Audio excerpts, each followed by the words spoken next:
সামনে যারা মায়েরা আছেন আপনারা সবাই ফুল দিয়ে বরণ করবেন, সাথে সাথে উলুধ্বনি এবং ঝুমুর নৃত্য উপভোগ করলাম।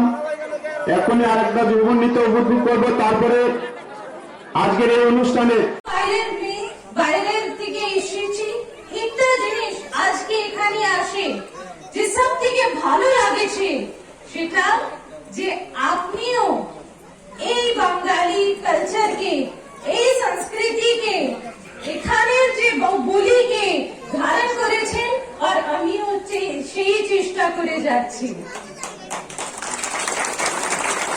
আপনার সঙ্গে আমার সম্পর্ক আছে, আপনি বাইরে থেকে আসে এই ভূমিকে কর্মক্ষেত্র করেছেন, আমি সেটাই চেষ্টা করছি। তো আজকে এই বাগানে যে আমি শুনলাম, জানলাম যে এই বাগানের হিস্ট্রি, আপনার সবার ইতিহাস, আপনার পূর্বজের যে আছেন ওনার ইতিহাস ত্রিপুরার সঙ্গে নতুন না, মিনিমাম 150 বছর পুরান। এটা ছোট কথা না, খুব বড় কথা।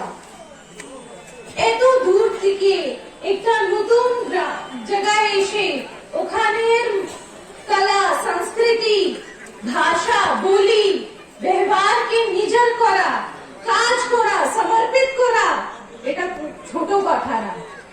আর আজকে এখানে যে এত সুন্দর সুন্দর মেয়েরা নিজে জাতে নাচ গান করেছেন, ঘুমর করেছেন, তারপরে বাঙালি সাঁওতালি গান করেছেন, এটা শুনে আমার খুব খুশি হয়েছে।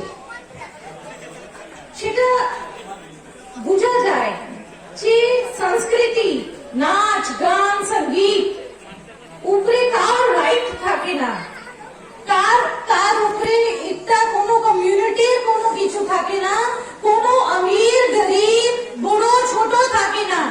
নাচ গান সঙ্গীত ভগবান সবার হয়, এক সমান হয়।